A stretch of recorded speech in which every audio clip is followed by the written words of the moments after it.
La volatilidad es inherente a los tipos de cambio de las monedas. La pandemia global aumentó el número diario de ajustes entre divisas, en concordancia con la incertidumbre para los mercados accionarios. Para transacciones internacionales, es importante analizar en qué monto deben contraerse deudas y afinar el tipo de producto financiero requerido.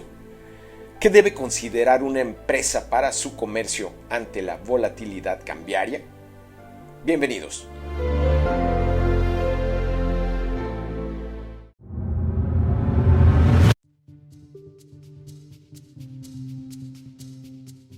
¿Qué tal? Les saluda Enrique Quintana y le doy la bienvenida a Herbert Pérez, director general adjunto de Mercados Globales en HSBC México. Herbert, ¿cómo estás? Bienvenido. Muy bien, Enrique, muchas gracias. Un placer y un honor estar aquí contigo. Me hubiera encantado hacerlo personalmente, pero al menos la tecnología nos ayuda para estar comunicados, ¿no? Claro, son otros tiempos, Herbert, estos. Y como parte de estos tiempos complicados, hemos tenido, un año totalmente atípico, aunque creo que ya se está haciendo típico esto de la volatilidad, inestabilidad que hay en el mundo. ¿Cómo estás viendo tú las cosas? Pareciera que tenemos un mercado financiero que a veces está en la montaña rusa con subidas y bajadas, y específicamente el mercado cambiario. Creo que es de los más susceptibles a ser sensible a todo este tipo de acontecimientos. ¿Cuál es tu panorama del mercado cambiario internacional?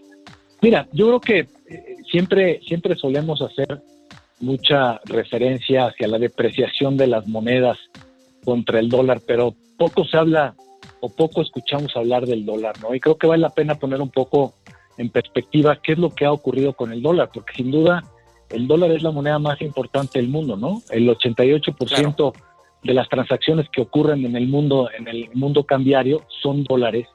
Y si nos ponemos a pensar un poquito cómo están las reservas internacionales de los bancos, 61% están en dólares, ¿no? Y el 44% de lo que ocurre en transacciones electrónicas es el dólar. Entonces, a mí me gustaría poner esto un poquito en contexto desde el punto de vista del dólar, no tanto de las monedas, porque si entendemos lo que le ha ocurrido al dólar, y el dólar, si vemos cómo se ha apreciado prácticamente desde la crisis financiera del 2008 hasta hoy, es casi un 37% de apreciación de la moneda americana contra todas las monedas, ¿no? Hay una canasta que es el DXY, que la seguimos nosotros mucho, que es una canasta de 6 monedas donde está el euro, está el yen, está la libra esterlina, el canadiense, y tocó su mínimo en 2008, y hoy estamos casi 39% apreciado el dólar contra esa canasta de monedas, ¿no? Creo que hay solamente 3 monedas este año que se han apreciado contra el dólar. El yen es una de ellas, el suizo es la otra, y por ahí hay una tercera, pero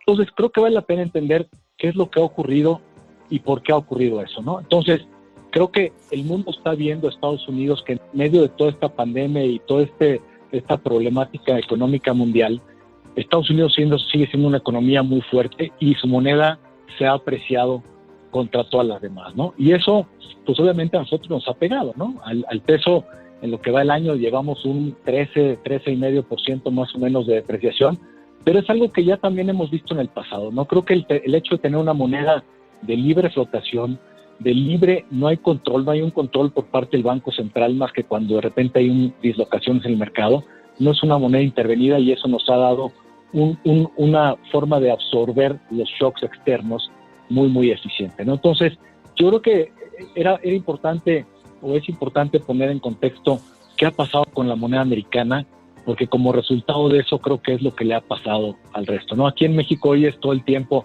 el peso se devaluó, se está devaluando, pero cuando vemos lo que ha ocurrido en la región, por ejemplo, en Brasil o en un Colombia o en un Chile, donde las monedas se han depreciado incluso más que la nuestra, ¿no? Brasil trae casi un 30% de depreciación este año.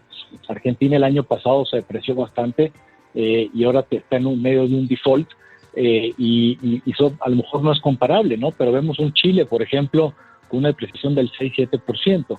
Entonces, no es solamente México y yo creo, a mí me parece que dentro de este periodo, dentro de esta primera etapa del problema que estamos viendo hoy, Creo que la parte más álgida ya la vimos. Ese 25.30, 25.40 que tocamos en marzo, que fue cuando vimos el precio del petróleo sumirse, cuando vimos el mayor rendimiento del dólar contra el resto de las monedas. Creo que esta parte ya la vimos, pero la volatilidad va a seguir y creo que ahora vienen los datos económicos que habrá que ver para tratar de entender hacia dónde nos vamos a mover, ¿no? Herbert, México es una economía muy abierta, tanto a nivel financiero como a nivel comercial. Esto conduce a que las empresas pues tengamos que importar un montón de insumos. Los consumidores requerimos bienes de consumo que están muchas veces valuados en dólares o en euros, en otras monedas, y también hay empresas que exportan y estas fluctuaciones y este movimiento cambiario internacional afecta. ¿Qué opciones hay? Si yo tengo una empresa y quiero en cierta medida amortiguar, blindarme ante esta situación de incertidumbre, porque aunque como dices, tal vez los movimientos más fuertes ya los vimos en la primera parte del año, pues no quisiéramos algunos tener todavía este grado de incertidumbre que es difícil para las empresas. ¿Qué opciones recomendarías tú que haya al alcance como para tratar de evitar que nos pegue este conjunto de movimientos?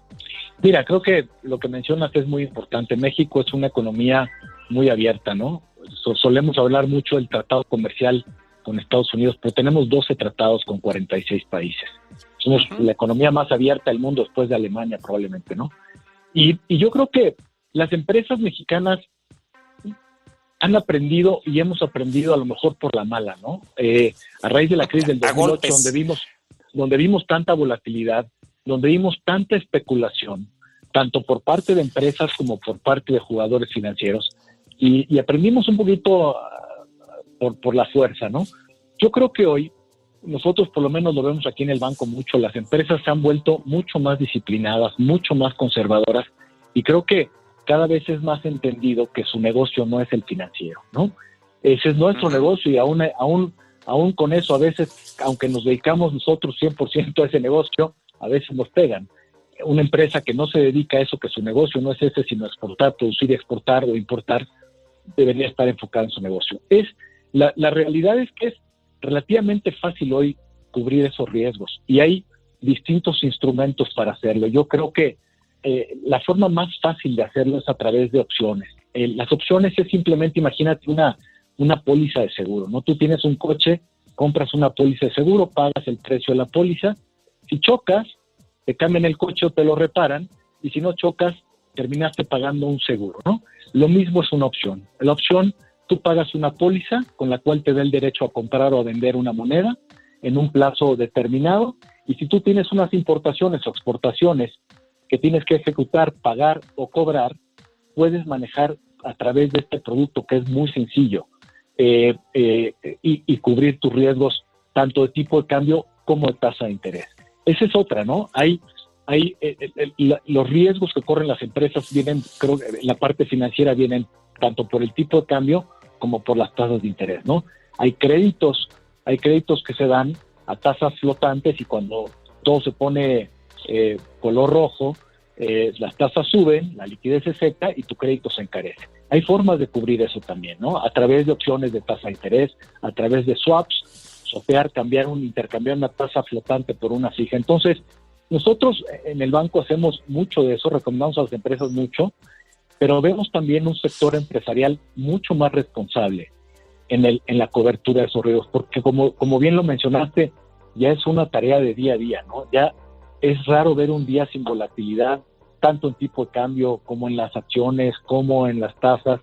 Es muy raro y esto no es nuevo. Entonces, esa es la forma de cómo las empresas, nosotros los vemos que están cubriendo sus riesgos tanto de tipo de cambio como de tasa de interés. Pero vemos un sector empresarial mucho más responsable y mucho más cubierto y mejor cubierto en esos riesgos.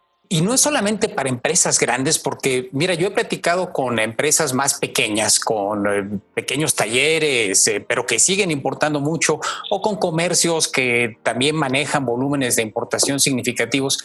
Y a veces les parece que este tipo de instrumentos pues son para los sofisticados, para los que te manejan tal vez operaciones de decenas de millones de dólares, sino para alguien que hace una importación de 100,000 o 200,000 dólares.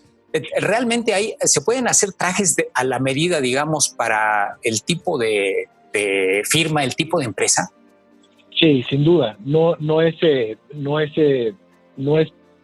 un producto exclusivo para las grandes empresas o las multinacionales. Al revés, yo te diría, esas empresas tan grandes, multinacionales, son mucho más sofisticadas.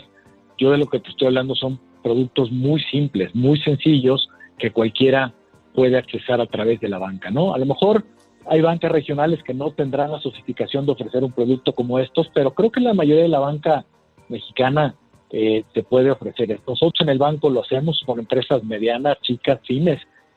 Muchas de ellas les ofrecemos este tipo de cobertura y de opción para que tengan un manejo mucho más eficiente en las finanzas y en la liquidez de la empresa, ¿no?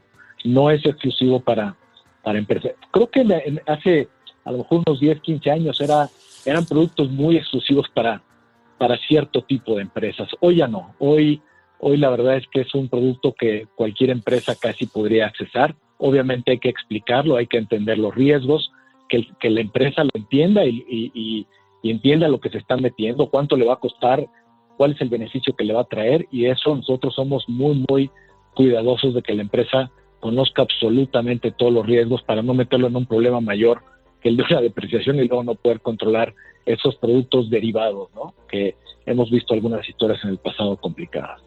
Claro. Quisiera tu opinión, Herbert, de algo que estamos viendo cada vez más a nivel mundial, que es en este mundo polarizado, China pareciera estarse convirtiendo en un bloque económico muy potente. En este año quizás es la única economía que ya empezó a carburar otra vez de manera muy clara y que eventualmente va a tener una presencia comercial y financiera muy grande a nivel internacional. ¿Qué tanto esto va a cambiar el papel de las monedas, del dólar versus el renminbi? Hay quien dice, pues a lo mejor ya es momento de hacer inversiones en la moneda china y salirnos un poquito del dólar. ¿Ves alguna perspectiva o es algo que vendrá en el muy largo plazo? Mira, es una muy buena pregunta.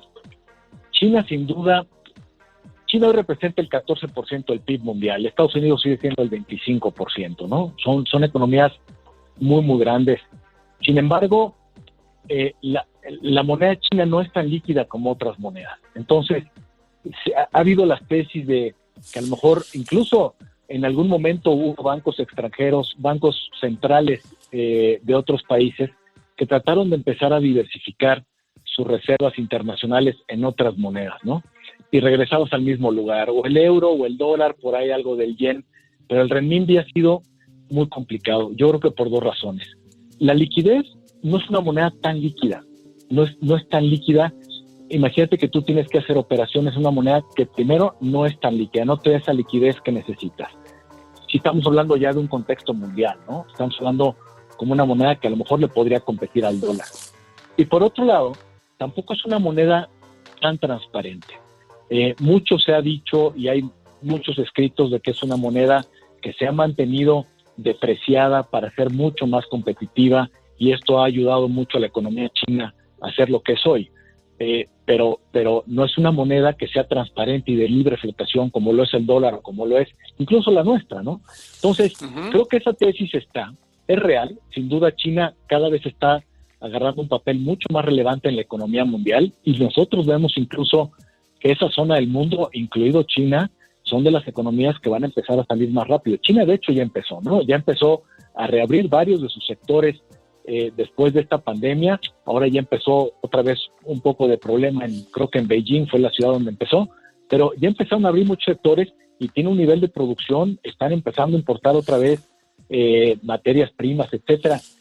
Va a ser una economía y va a ser un jugador muy relevante. De ahí a que su moneda vaya a ser una moneda que puedan usarse de cambio de reserva internacionalmente, creo que el gobierno chino primero tendría que ser muy transparente en el manejo de la moneda, dejar una moneda de libre flotación, porque tú no quisieras estar metido en una transacción económica y de repente una intervención que nadie sabe ni por qué ni cómo, ¿no? Entonces, yo creo que es una tesis que le hemos escuchado. Creo que tiene fundamento, sobre todo por el tamaño de la economía, pero creo que en términos de liquidez y en términos de transparencia hay algo ahí que hace falta para que esa moneda de verdad se pueda convertir en una moneda de cambio a nivel global, ¿no? Aunque es una moneda que está ganando mucho terreno, ¿no? Sin duda. Sí, pero si se tiene que cumplir estas condiciones, creo que falta un trecho largo realmente para que pese como pesa el dólar, desde luego. Herbert, hay un tema que también en estos tiempos inquieta a las empresas, porque las tasas de interés han estado bajando a nivel mundial. Y esto puede llevar a algunas empresas a decir, mira, es momento de tomar deuda, de apalancarse y de contratar créditos. ¿Hasta qué punto y cómo debe evaluarse esto para no incurrir en excesos? ¿Qué criterios recomendarías tú para hacerle frente a este tipo de circunstancia disyuntiva en la que muchas empresas están? Mira, la deuda es un recurso muy valioso, pero también es un recurso muy peligroso, ¿no? Si uno sabe manejar su liquidez, si uno sabe manejar sus ingresos, la deuda sin duda ayuda mucho a expandir, ayuda mucho a crecer, pero hay que tener cuidado no sobreendeudarse. Creo que como país lo hemos hecho bien, aprendimos también por la mala, pero como país somos de las economías menos endeudadas del mundo. Y yo creo que si eso lo traducimos a las empresas y a los individuos en México, creo que estamos en una buena posición. Yo te diría, una empresa, contratar una deuda primero, tienes que ver algo que puedas pagar. Dependiendo de la proyección de tus ingresos, de la proyección de tus ventas, de tu negocio, tienes que ver que eso no te vaya a comer el poder seguir, el poder continuar con tu operación en el día a día, ¿no? Si tienes ingresos de X, yo no iría con una deuda de más del 50% de tus ingresos, porque en algún momento vas a poder tener un problema de liquidez que te puede llevar a un problema mayor, ¿no? Entonces, yo creo que la parte de deuda, y lo hemos visto, creo que esta crisis, desde el año pasado y esta, agarró a las empresas con una deuda o en tasa fija, no se les incrementó. Nosotros lo hacemos mucho en el banco, a la hora que damos un crédito, tratamos de fijar la tasa para que la empresa tenga upside, pero no tenga el downside, y se los damos. Pero creo que es muy importante que de la parte de tus ingresos destines solamente una parte al pago de esa deuda con los intereses. Si eso te empieza a comer, vas a empezar a tener problemas con proveedores, con tus empleados, etcétera. Así es que nosotros pensamos que de tus ingresos, por lo menos la mitad, no más de eso, utilizarlo como deuda como tal para la empresa. Casi se nos acaba el tiempo, Herbert, pero no quisiera dejar de preguntarte, a tu juicio, ¿qué lecciones deja la pandemia en el manejo, en la exposición de las empresas frente a las divisas? ¿Cómo podrías resumir tú las lecciones que debemos aprender de esta etapa? Mira, es una buena pregunta. Yo creo que esta contingencia nos deja muchas cosas, ¿no? Creo que por un lado hay una lección muy importante, entender que el mundo está altamente conectado, especialmente en la parte financiera, ¿no? Y que los riesgos globales, geopolíticos, naturales, de salud, etcétera, tienen grandes afectaciones en todo el mundo, ¿no? Creo que este problema pandémico también nos hace pensar o repensar más bien nuestra forma de actuar, la forma de trabajar, la forma de comunicarnos, la forma de cómo hacemos negocios y lo vulnerables que somos en muchos aspectos, ¿no? Nosotros, sobre todo, pero todo lo valioso que hay en la diversificación. Yo creo que el tema de diversificar nuestros negocios, diversificar nuestras deudas es crucial, y creo que parte de lo que estamos viendo en esta pandemia, las empresas que estaban más diversificadas, tanto en deuda como en el negocio, como en sus inversiones, son las que están saliendo más fortalecidas de esto, ¿no? Entonces, me parece que la diversificación, sin duda, yo creo que el apalancamiento de una forma responsable es otra, y buscar líneas de negocio distintas bajo esta nueva normal que creo que llegó para quedarse. Yo creo que difícilmente vamos a ver un mundo como estábamos en octubre o septiembre del año pasado. Entonces, yo creo que estas para mí creo que son las grandes lecciones. Otra vez aprendemos por la mala, pero creo que como estamos yendo ahora, me parece que es el camino correcto, y hay que repensar un poquito más hacia adelante cuál es ese nuevo futuro, ¿no? Herbert, pues muchísimas gracias por haber compartido estas perspectivas que creo que son de gran utilidad para las empresas en la coyuntura que estamos atravesando. La pandemia por sí misma es un fenómeno globalizado que empezó en China y mira, estamos padeciéndola aquí. Creo que la lección de que tenemos que estar abiertos al mundo con prudencia, con habilidad para aprovechar las oportunidades y sabiendo cómo manejar estas tendencias es una lección que tenemos que aprender y como dices, pues fue a la mala, pero más vale que la aprendamos bien. Así que Herbert Pérez, director adjunto de Mercados Globales de HSBC México, gracias por haber compartido con nuestra audiencia todos estos conceptos. Gracias a ti, Enrique, y gracias a todo el auditorio. Que tengan un buen día. Gracias. Igualmente, que tengan un excelente día.